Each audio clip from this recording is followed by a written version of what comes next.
Okay, so now we are moving on to a couple of the other drinks. So they don't do flights, like I mentioned before, but they do half pours. So the half pours are a little more expensive, beer per volume, whatever. But it's great if you want to try a bunch of things and you don't want to just get absolutely hammered after 3 or 4 beers. So to try and get a nice variety of what we're looking at here, I got the Sombra Eterna, which is a dark Mexican lager, which is this one. And then I also got what's called the Japao, which is Japanese lager with sushi grade rice.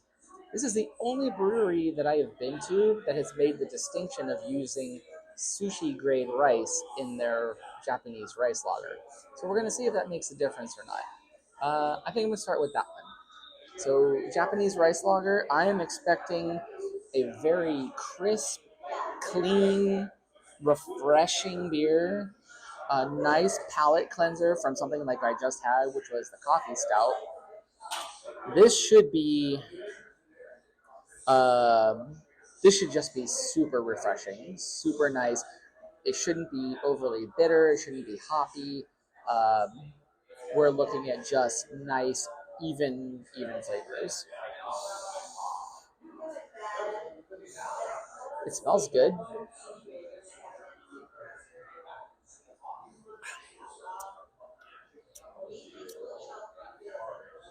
It's pretty good. I can't tell you if the sushi grade rice makes a difference or not. I'm not that much of a connoisseur in this stuff, but I will say, mm,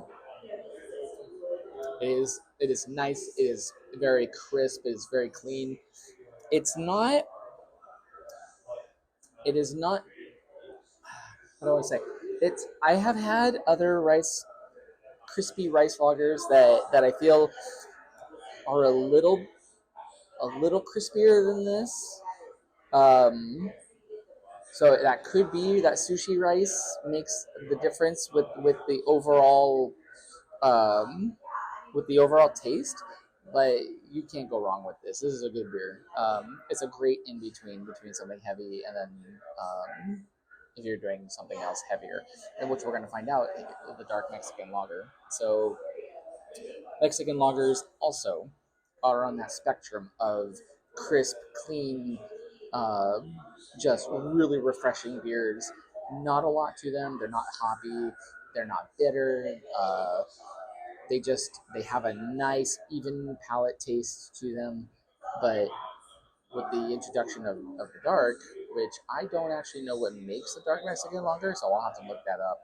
Uh, we'll see if those tastes stay the same or if this leans more towards like sort of a dark IPA or an ale type of territory. On the nose, it doesn't really smell like anything, which is not a bad sign of a beer. It just means that they didn't use a lot of aromatics with the hops, or they didn't use any aromatic hops at all.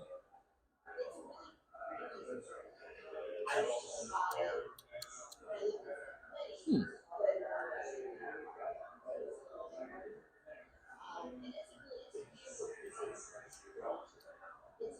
So it is nice and crisp, but there's a little something at the end that I can't quite.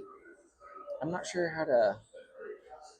I'm not sure how to describe it. It's a you get that nice crispy that you expect from a Mexican lager, but then there's a tiny bit of flavor comes in that you would almost expect from something like an ale or because it's not hoppy. I'm gonna have to look into this a little bit more. This is actually pretty good. But both of these, I would classify as nice, refreshing beers. Don't let the dark on this one fool you. It is still crisp. It is still clean. It is still refreshing, and you can't go wrong with either one of these. So yeah, so far all 4 drinks top notch.